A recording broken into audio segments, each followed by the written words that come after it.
اب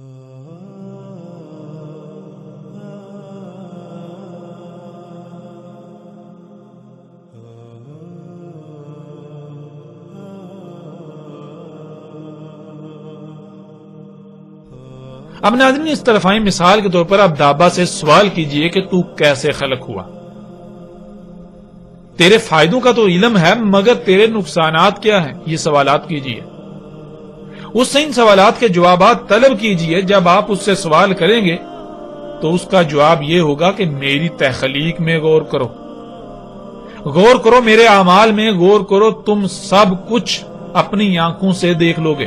اور تمہیں سب یقین ہو جائے گا۔ تو ناظرین غور کریں، جس مواد سے یہ دابا خلق ہوا، یہ مخلوقات خلق ہوئیں، وہ سارے کا سارا مواد مختلف مراحل اور مختلف طریقوں سے زمین سے نہیں نکالا گیا۔ اب آپ سے سوال ہے کہ یہ سب زمین سے نکالنے کی اجازت کس نے دی؟ کیا اللہ نے دی؟ اللہ نے تو یہ سب نہ صرف انسان سے چھپا کر رکھا تھا بلکہ غیب کے ساتھ مومن بننے کا بھی حکم دیا تھا۔ تو بھلا ایسے کیسے ہو سکتا ہے کہ ایک طرف اللہ اپنی مخلوقات کو انسان سے چھپا کر رکھے اور ان کے ساتھ مومن بننے کا حکم دے، اور دوسری طرف وہ ان کو نکالنے کا حکم دے، ان کا کذب کرنے کا حکم دے، ان کو ان کے مقامات سے ہٹانے کا حکم دے، فساد کرنے کا حکم دے؟ ایسا کیسے ہو سکتا ہے؟ ایک طرف اللہ فطرت پر قائم ہونے کو دین قرار دے اور فطرت میں چھیڑ چھاڑ کرنے والوں کو، فطرت میں تبدیلیاں کرنے والوں کو اپنے شریک قرار دے، اور دوسری طرف وہ خود ہی اپنا شریک بننے کا حکم دے؟ ایسا کیسے ہو سکتا ہے؟ ناظرین، اللہ سبحانہ و تعالیٰ نے تو بار بار یہ بات واضح کی، اس نے زمین و آسمانوں میں میزان یعنی توازن قائم کیا، ان میں خسارہ نہ کرو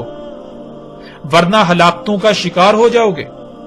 اور اگر انسان دابا کی خلق کے لیے زمین کو پھاڑتا ہے، اس میں سے زمین کا خون نکالتا ہے، اس کے علاوہ طرح طرح کا مواد نکالتا ہے، تو کیا زمین کا توازن برقرار رہے گا؟ تو پھر کیا زمین جگہ جگہ سے دنسے گی نہیں؟ تو پھر کیا زمین کا توازن بگڑے گا نہیں؟ زلزلے نہیں آئیں گے؟ تباہیاں نہیں آئیں گی؟ پھر غور کریں، یہ دابا جب طرح طرح کی زہریلی گیسیں خارج کرتا ہے، جب یہ دابا خلق کیا جاتا ہے تو ان کارخانوں سے جب زہریلی گیسیں خارج ہوتی ہیں تو اس سے وہی سب نہ ہوا جس کا اللہ نے کہا تھا۔ اور پھر ناظرین غور کریں، یہ دابا جب طرح طرح کی زہریلی گیسیں خارج کرتا ہے، جہاں یہ دابا وجود میں آتا ہے، یعنی کہ جن کارخانوں میں، فیکٹریوں میں یہ دابا وجود میں آتا ہے، تخلیق کیا جاتا ہے، ان کارخانوں سے جو گیسیں خارج ہوتی ہیں تو ان گیسوں سے وہی سب نہ ہوا جس کا اللہ نے کہا تھا، لیکن انسان نے یقین نہ کیا اور اللہ کے حکم کے برعکس اس کے ساتھ بغاوت کرتے ہوئے وہی سب کیا۔ تو کیا آج دابے کی خارج کردہ زہریلی گیسوں سے آسمان نہیں پھٹ چکا؟ درجہ حرارت دن بدن بڑھتا نہیں جا رہا؟ موسموں کا نظام درہم برہم نہیں ہو چکا؟ انسان ان گیسوں کی وجہ سے طرح طرح کی بیماریوں کا شکار نہیں ہو رہے؟ ہر سال لاکھوں کی تعداد میں لوگ ہلاکتوں کا، اموات کا شکار نہیں ہو رہے؟ طرح طرح کی بیماریوں کا سامنا نہیں کرنا پڑ رہا؟ زمین کا اگانے کا نظام تباہ کن سطح پر متاثر نہیں ہو چکا؟ اور کیا یہ سب کچھ دن بدن بڑھتا نہیں چلا جا رہا؟ ناظرین غور تو کریں، اور کیا ہے دابا کا انسانوں سے اپنے اعمال اور اپنے عوامل کے ذریعے کلام؟ ناظرین غور تو کریں، اور کیا ہے دابا کا انسانوں سے اپنے اعمال اور اپنے عوامل کے ذریعے کلام؟ ذرا غور تو کریں۔ کیا آپ اندھے ہو چکے ہیں؟ کیا آپ اللہ کے قانون میں حیا نہیں ہیں؟ ناظرین اللہ سبحانہ وتعالی قرآن میں بار بار یہی کہتا ہے کہ جو لوگ غور و فکر نہیں کرتے وہ اللہ کے قانون میں اندھے ہیں، وہ اللہ کے قانون میں اموات ہیں، وہ اللہ کے قانون میں قبروں میں ہیں، جو غور و فکر نہیں کرتے۔ اور ظاہر ناظرین ایک شے آپ کی آنکھوں کے سامنے ہے، اس کے باوجود آپ کو نظر نہیں آ رہی، تو ظاہر ہے کون نہیں دے سکتا؟ دیکھ تو وہی نہیں سکتا جو مردہ ہوتا ہے۔ کون نہیں سن سکتا؟ وہی نہیں سن سکتا جو مردہ ہوتا ہے۔ جو حیا ہوتا ہے وہ تو سن سکتا ہے، جو حیا ہوتا ہے وہ دیکھ سکتا ہے۔ مردے نہیں سنتے، مردے نہیں دیکھتے، مردے نہیں سمجھتے، یعنی جو اموات ہوتے ہیں وہ نہیں دیکھتے، وہ نہیں سنتے، وہ نہیں سمجھتے۔ جو حیا ہوتے ہیں، زندہ ہوتے ہیں، وہ دیکھتے ہیں، وہ سنتے ہیں، وہ سمجھتے ہیں۔ ناظرین غور کریں آپ کا شمار کن میں ہے؟ آپ غور کریں، اور پھر یہ بات بھی واضح کرتے چلیں کہ دنیا کی کوئی طاقت اس حق کو غلط ثابت نہیں کر سکتی، اور یہ بھی جان لیں کہ دعوت الارض دجال کے ظہور کے بعد جا کر نکلنا تھا۔ اب آپ خود فیصلہ کریں، جب کہ دابا کو نکلے ہوئے بھی 1 صدی سے زائد عرصہ گزر چکا، تو دجال جو کہ دعوت الارض سے بہت پہلے نکلنا تھا وہ کہاں گیا؟ کیا وہ نکلا ہی نہیں؟ ایسا کیسے ہو سکتا ہے؟ وہ امور بھی ہو چکے جن کا دجال کے بعد ہونا شرط تھا۔ تو اب کوئی یہ کہے کہ دجال ابھی نکلا ہی نہیں تو اسے چاہیے کہ اپنے اندھے پن کا علاج کروائے۔ وہ اللہ کے قانون میں اموات ہے، موت ہے، قبر میں ہے، وہ اندھا ہے۔ اگر اسے ہماری بات ناگوار گزرتی ہے، اسے تکلیف ہوتی ہے، تو اس سے ہمیں کوئی فرق نہیں پڑتا، حق یہی ہے۔ اگر تم سچے ہو تو حق کی تردید کر کے دکھاؤ، حق کو غلط ثابت کر کے دکھاؤ۔ ناظرین، حق بالکل واضح ہے۔ تو ناظرین، جب دابا دجال کے خروج کے بعد نکلنا تھا تو غور کریں، جب دابا نکل چکا تو دجال کہاں گیا؟ آج پوری دنیا میں دابا دندناتا پھر رہا ہے، اور یہ لوگ آج بھی دجال کے انتظار میں ہیں۔ ایسا کیسے ہو سکتا ہے کہ جو امور دجال کے بعد رونما ہونے تھے وہ بھی ہو چکے اور دجال ابھی تک آیا ہی نہیں؟ ایسا کیسے ہو سکتا ہے؟ اور ویسے بھی دجال تو مومنوں پر واضح ہونا تھا، نہ کہ مشرکوں پر، نہ کہ ان لوگوں پر جو اپنی خواہشات کو اپنا الہ بنائے ہوئے ہوں گے، جو اپنے آباء و اجداد کو اپنا الہ بنائے ہوئے ہوں گے۔ اس لیے حق ہر لحاظ سے کھلنے کے بعد بھی انکار کرنے والوں، ان قریب تمہیں اپنی آنکھوں سے وہ دیکھنا ہوگا، وہ دیکھو گے کہ تمہارے پاس سوائے پچھتاوے کے کچھ نہیں رہے گا، تمہاری آنکھیں پھٹی کی پھٹی رہ جائیں گی۔ لہذا انتظار کرو، یہ انتظار لمبا نہیں ہے، ان قریب تم اپنی آنکھوں سے دیکھو گے، ان قریب۔ اس وقت تم چیخو گے، چلاؤ گے کہ ہاں ہم مانتے ہیں، ہاں ہم مانتے ہیں، لیکن اس وقت تمہارا ماننا بالکل فرعون کے ماننے کے مثل ہوگا، وہ تمہیں کچھ نفع نہ دے گا۔ ناظرین، یہاں قادیانیوں کو بھی حق کی طرف دعوت دی جاتی ہے کہ وہ حق کو پہچانے، اور مرزا غلام احمد قادیانی کی حقیقت بھی ان کے سامنے ہے کہ غلام احمد قادیانی نے کسے دعوت الارض کہا۔ غلام احمد قادیانی نے ایک موقع پر مسلمانوں کے علماء کو دعوت الارض قرار دیا، تو دوسرے موقع پر اس نے جسے دعوت الارض قرار دیا اس حوالے سے اس کے الفاظ جو ہیں وہ ہم آپ کے سامنے رکھتے ہیں۔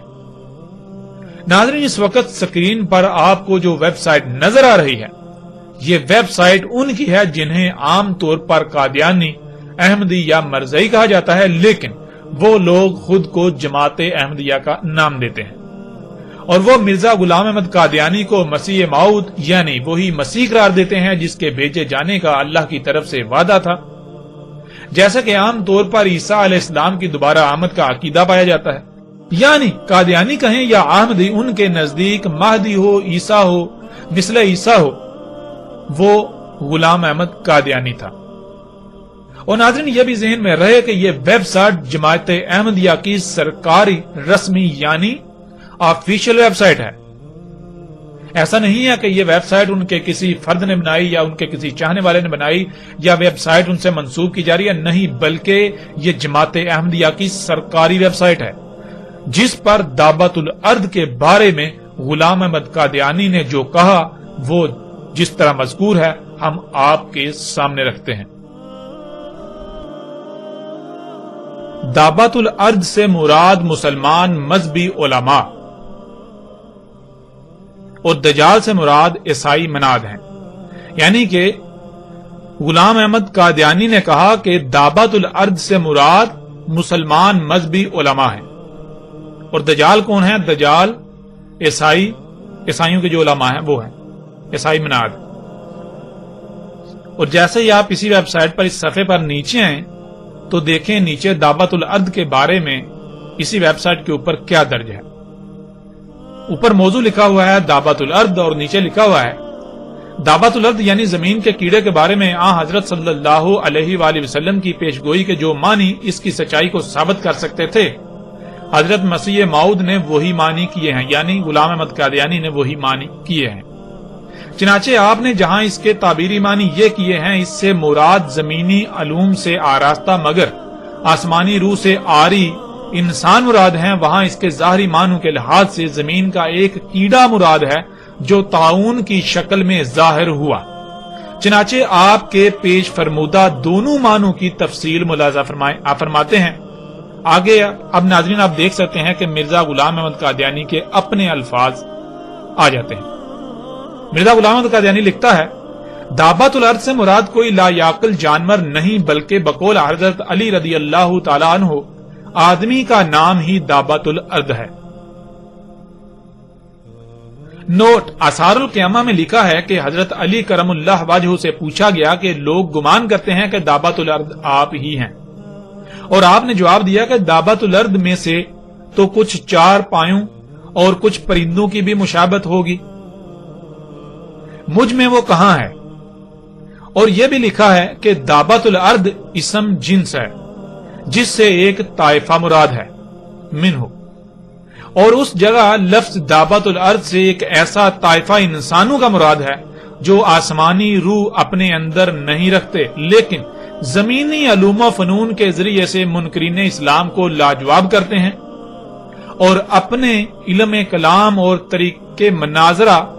تائید دین کی راہ میں خرچ کر کے بجان و دل خدمت شریعت غرا بجا لاتے ہیں۔ سو وہ چونکہ در حقیقت زمینی ہیں، آسمانی نہیں، اور آسمانی روح کامل طور پر اپنے اندر نہیں رکھتے، اس لیے دابۃ الارض کہلاتے ہیں، اور چونکہ کامل تزکیہ نہیں رکھتے اور نہ کامل وفاداری، اس لیے چہرہ ان کا انسانوں کا ہے مگر بعض اعضاء ان کے بعض دوسرے حیوانات سے مشابہ ہے۔ ناظرین آپ یہاں تک دیکھ سکتے ہیں کہ یہاں بالکل واضح الفاظ میں غلام احمد قادیانی جو مسلمانوں کے مذہبی علماء ہیں ان کو دابۃ الارض کہہ رہا ہے۔ پھر آگے کیا لکھتا ہے؟ آگے یہ لکھتا ہے، اسی طرف اللہ جل شانہ اشارہ فرماتا ہے، یعنی جب ایسے دن آئیں گے جو کفار پر عذاب نازل ہو اور ان کا وقت مقرر قریب آ جائے گا تو ہم ایک گروہ دابۃ الارض کا زمین سے نکالیں گے، وہ گروہ متکلمین کا ہوگا جو اسلام کی حمایت میں تمام ادیان باطلہ پر حملہ کرے گا، یعنی وہ علماء ظاہر ہوں گے جن کو علم کلام اور فلسفہ میں ید طولی ہوگا، وہ جا بجا اسلام کی حمایت میں کھڑے ہو جائیں گے اور اسلام کی سچائیوں کو استدلالی طور پر مشارق و مغارب میں پھیلائیں گے، اور اس جگہ اخرجنا کا لفظ اس وجہ سے اختیار کیا کہ آخری زمانہ میں ان کا خروج ہوگا نا حدوث یعنی تخمی طور پر یا کم مقدار کے طور پر، تو پہلے ہی سے تھوڑے بہت ہر یک زمانہ میں وہ پائے جائیں گے، لیکن آخری زمانہ میں بکثرت اور نیز اپنے کمال لائق کے ساتھ پیدا ہوں گے اور حمایت اسلام میں جا بجا واعظین کے منصب پر کھڑے ہو جائیں گے اور شمار میں بہت بڑھ جائیں گے۔ اور آگے ناظرین اس کا حوالہ بھی لکھا ہوا ہے، ازالہ اوہام روحانی خزائن جلد نمبر 3 صفحہ 369 اور 370۔ دعوت الارض کے دوسرے معنوں کی تفصیل بیان کرتے ہوئے حضرت مسیح موعود یعنی کہ مرزا غلام احمد قادیانی نے فرمایا، بالآخر میں ایک اور رویا لکھتا ہوں جو طاعون کی نسبت مجھے ہوئی، اور وہ یہ کہ میں نے ایک جانور دیکھا جس کا قد ہاتھی کے قد کے برابر تھا مگر منہ آدمی کے منہ سے ملتا تھا، اور بعض اعضاء دوسرے جانوروں سے مشابہ تھے، اور میں نے دیکھا کہ وہ یوں ہی قدرت کے ہاتھ سے پیدا ہو گیا، اور میں ایک ایسی جگہ پر بیٹھا ہوں جہاں چاروں طرف بن ہیں جن میں بیل، گدھے، گھوڑے، کتے، سور، بھیڑیے، اونٹ وغیرہ ایک قسم کے موجود ہیں، اور میرے دل میں ڈالا گیا ہے کہ یہ سب انسان ہیں جو بد عملوں سے ان صورتوں میں ہیں، اور پھر میں نے دیکھا کہ وہ ہاتھی کی زحامت کا جانور جو مختلف شکلوں کا مجموعہ ہے جو محض قدرت سے زمین میں پیدا ہو گیا ہے، وہ میرے پاس آ بیٹھا، اور قطب کی طرف اس کا منہ ہے، خاموش صورت ہے، آنکھوں میں بہت حیا ہے، اور بار بار چند منٹ کے بعد ان بنوں میں سے کسی بن کی طرف دوڑتا ہے، اور جب بن میں داخل ہوتا ہے تو اس کے داخل ہونے کے ساتھ ہی شور قیامت اٹھتا ہے، اور ان جانوروں کو کھانا شروع کرتا ہے اور ہڈیوں کے چابنے کی آواز آتی ہے۔ تب وہ فراغت کر کے پھر میرے پاس آ بیٹھتا ہے اور شاید 10 منٹ کے قریب بیٹھا رہتا ہے اور پھر دوسرے بن کی طرف جاتا ہے اور وہی صورت پیش آتی ہے جو پہلے پیش آئی تھی اور پھر میرے پاس آ بیٹھتا ہے۔ آنکھیں اس کی بہت لمبی ہیں اور میں اس کو ہر ایک دفعہ جو میرے پاس آتا ہے خوب نظر لگا کر دیکھتا ہوں اور وہ اپنے چہرے کے انداز سے مجھے یہ بتلاتا ہے کہ میرا اس میں کیا قصور ہے۔ میں مامور ہوں اور نہایت شریف اور پرہیزگار جانور معلوم ہوتا ہے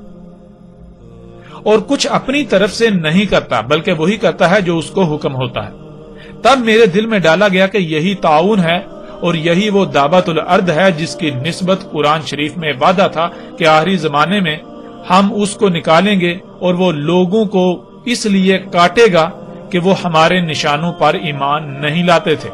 جیسا کہ اللہ تعالیٰ فرماتا ہے۔ پھر آگے وہی آیت ہے، اور جب مسیح موعود کے بھیجنے سے خدا کی حجت ان پر پوری ہو جائے گی تو ہم زمین میں سے ایک جانور نکال کھڑا کریں گے، وہ لوگوں کو کاٹے گا اور زخمی کرے گا، اس لیے کہ لوگ خدا کی نشانوں پر ایمان نہیں لائے تھے۔ اور پھر آگے فرمایا ہے ترجمہ، اس دن ہم ہر ایک امت میں سے اس گروہ کو جمع کریں گے جو ہمارے نشانوں کو جھٹلاتے تھے اور ان کو ہم جدا جدا جماعتیں بنا دیں گے، یہاں تک کہ جب وہ عدالت میں حاضر کیے جائیں گے تو خدا عز و جل ان کو کہے گا کہ کیا تم نے میرے نشانوں کی بغیر تحقیق کے تکذیب کی؟ یہ تم نے کیا کیا؟ اور ان پر بوجہ ان کے ظالم ہونے کے حجت پوری ہو جائے گی اور وہ بول نہ سکیں گے۔ اب خلاصہ کلام یہ ہے کہ یہی دابۃ الارض ہے جو ان آیات میں مذکور ہے، جس کا مسیح موعود کے زمانہ میں ظاہر ہونا ابتدا سے مقرر ہے۔ یہی وہ مختلف صورتوں کا جانور ہے جو مجھے عالم کشف نظر آیا اور دل میں ڈالا گیا کہ یہ طاعون کا کیڑا ہے، اور خدا تعالیٰ نے اس کا نام دابۃ الارض رکھا کیونکہ زمین کے کیڑوں میں سے ہی یہ بیماری پیدا ہوتی ہے، اسی لیے پہلے چوہوں پر اس کا اثر ہوتا ہے اور مختلف صورتوں میں ظاہر ہوتی ہے، اور جیسا کہ انسان کو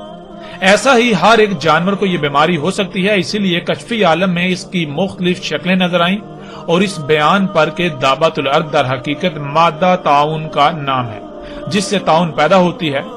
مفصلہ ذیل قرائن اور دلائل ہیں۔ اول یہ کہ دابۃ الارض کے ساتھ عذاب کا ذکر ہے، جیسا کہ اللہ تعالیٰ فرماتا ہے،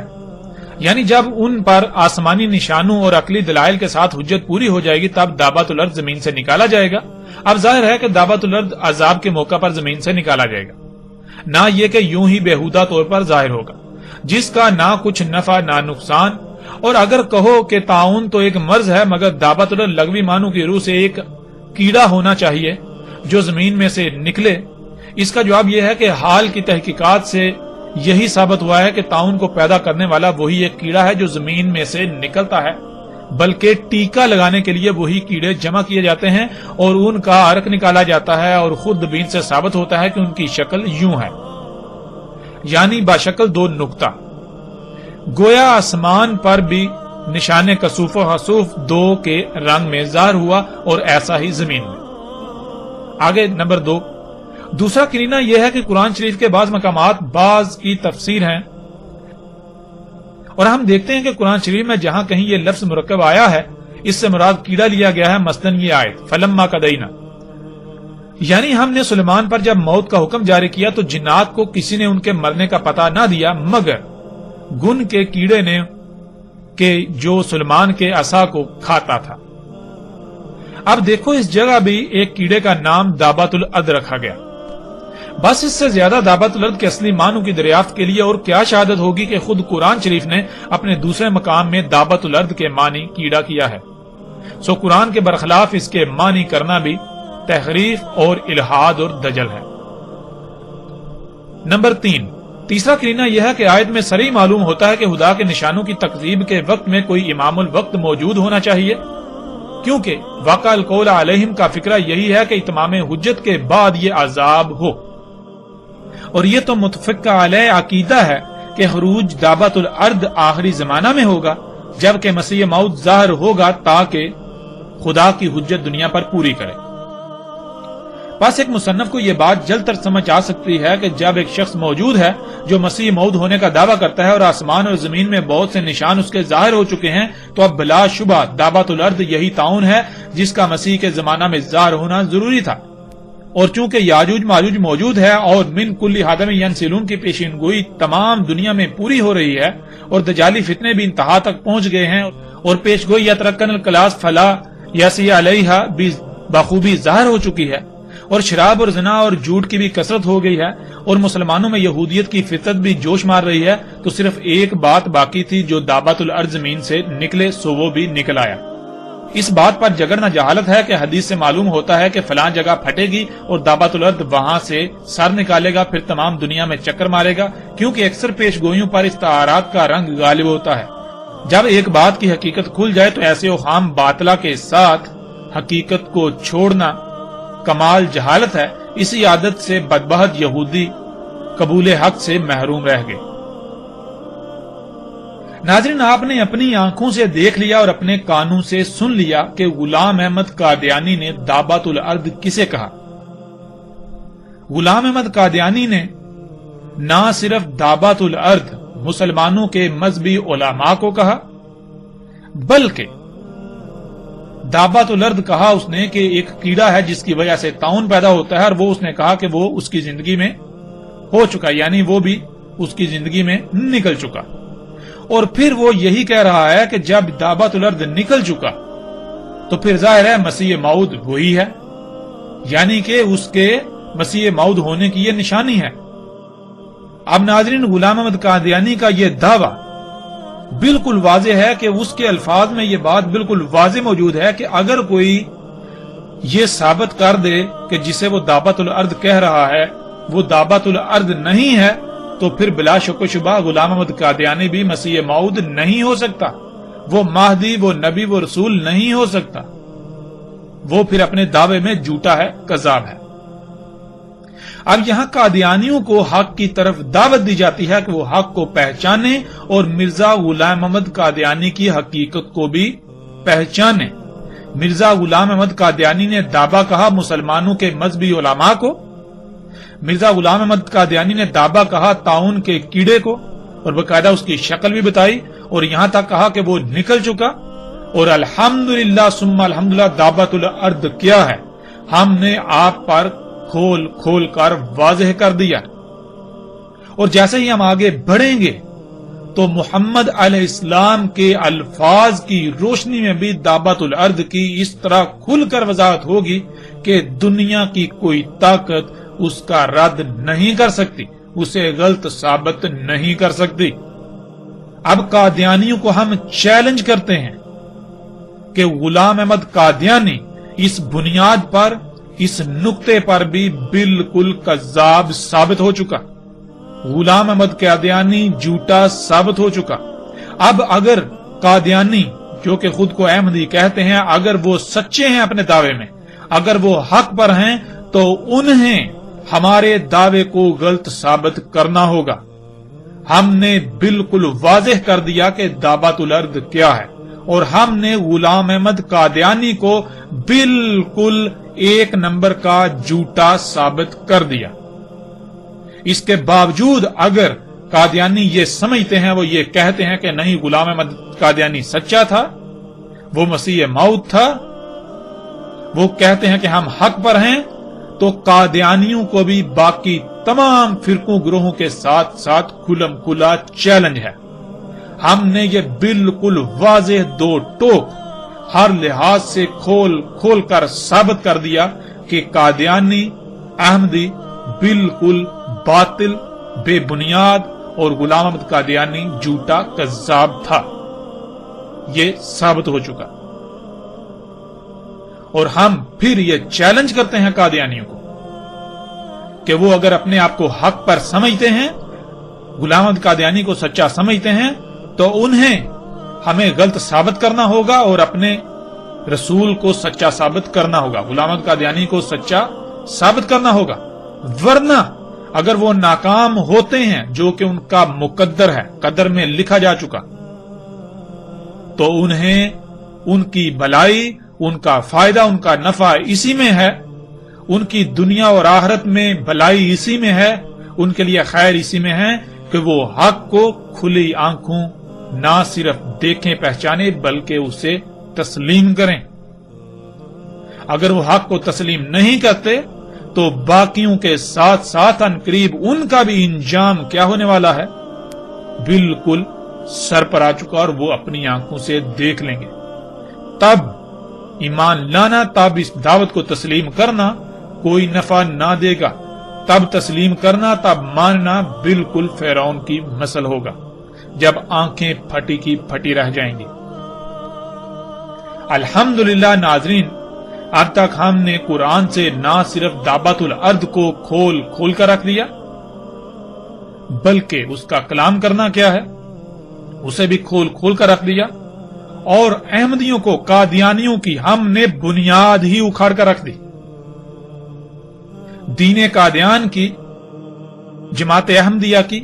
مرزا غلام احمد قادیانی کی ہم نے بنیادیں ہی اکھاڑ کے رکھ دی، ہم نے ان کی جڑ ہی کاٹ دی، ان کا وجود ہی کالعدم کر دیا، ان کی بنیاد بالکل ختم ہو چکی۔ ناظرین، گزشتہ ایک ساتھ میں ہم قرآن اللہ کے کلام سے یہ بات آپ پر کھول کھول کر واضح کر چکے کہ گزشتہ ہلاک شدہ اقوام بھی نہ صرف یہ ٹیکنالوجی، یہ مشینیں، یہ ایجادات، یہ سب خلق کر چکی تھی جو آج موجودہ انسانوں نے کیا، بلکہ قرآن میں صراحتاً یہ بات بھی موجود ہے کہ موجودہ قوم یعنی زمین پر آباد موجودہ انسان ان قوموں کے 10% کو بھی نہیں پہنچ سکتے،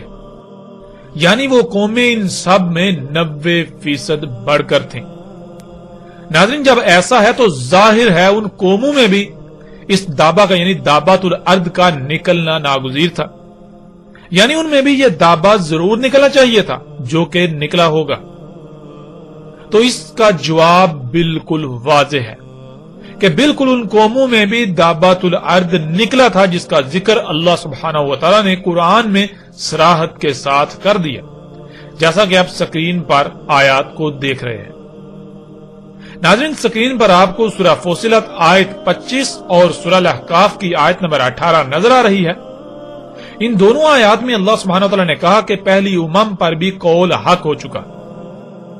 یعنی وہ قومیں جو ہلاک ہوئیں، قوم نوح، قوم عاد، قوم سمود، قوم لوط، قوم شعیب یعنی جنہیں اصحاب مدین بھی کہا جاتا ہے، اور آل فرعون، ان پر قول حق ہو چکا، یعنی ان پر بھی قول واقع ہو چکا۔ ناظرین، ایک ہے قول کا واقع ہونا اور ایک ہے قول کا حق ہونا۔ یہ جان لیں کہ قول کا حق ہونا قول کے واقع ہونے کے بعد اختتام پذیر ہونے کو یعنی اختتام پذیر ہو جانے کو کہتے ہیں، یعنی کہ ماضی کا قصہ بن جانا۔ قول کا واقع ہو کر ماضی کا قصہ بن جانا اسے کہتے ہیں قول کا حق ہونا، یا ایسا طے شدہ ہو جانا۔ یعنی جب کہا جائے گا کہ قول حق ہو چکا تو اس کا مطلب کہ ویسا ہو چکا، اور جب کہا جائے گا کہ قول واقع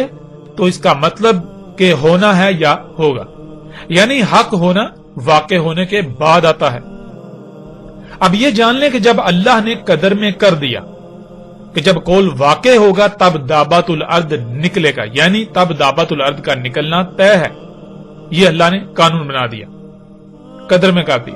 تو پھر یہ کیسے ممکن ہے کہ آج قول واقع ہو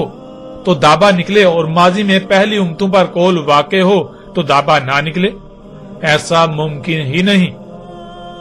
گزشتہ ہلاک شدہ اقوام میں بھی دابۃ الارض نکل چکا، اور آپ دنگ رہ جائیں گے کہ آج جب آپ آل فرعون کے آثار کو دیکھیں تو وہاں پتھروں کی دیواروں پر اسی دابۃ الارض کی تصاویر نقش ہیں جنہیں آپ اپنی سکرین پر دیکھ رہے ہیں۔ ناظرین، ان تصاویر نے تحقیقات کرنے والوں کو چونکا کے رکھ دیا کہ ایسا کیسے ہو سکتا ہے، یعنی موجودہ انسانوں کا تو کہنا یہ ہے جی آج موجودہ انسان ہی ہیں جنہوں نے اتنی ترقی کی، پہلے تو انسان پتھر کے دور میں رہتا تھا، تو پہلی بار آج انسان اس اسٹیج پر پہنچے۔ تو وہ جب انہوں نے یہ تصاویر دیکھی، یہ ڈسکور ہوئی، دریافت ہوئی، تو وہ دنگ رہ گئے کہ ایسا کیسے ہو سکتا ہے کہ ایک شے جس کا پہلے وجود ہی نہیں اور اس کا تصور تک بھی کیا جا سکتا ہے، ایسا کیسے ہو سکتا ہے؟ یہ تصاویر کیسے بنا لی گئیں؟ کیا یہ صرف امیجنیشنز ہیں، یعنی خیالاتی تصوراتی جو ہے یہ تصاویر ہیں؟ تو ایسا تو ممکن ہی نہیں۔ اب یہ لوگ ایسا تو نہیں کہتے کہ پہلی قومیں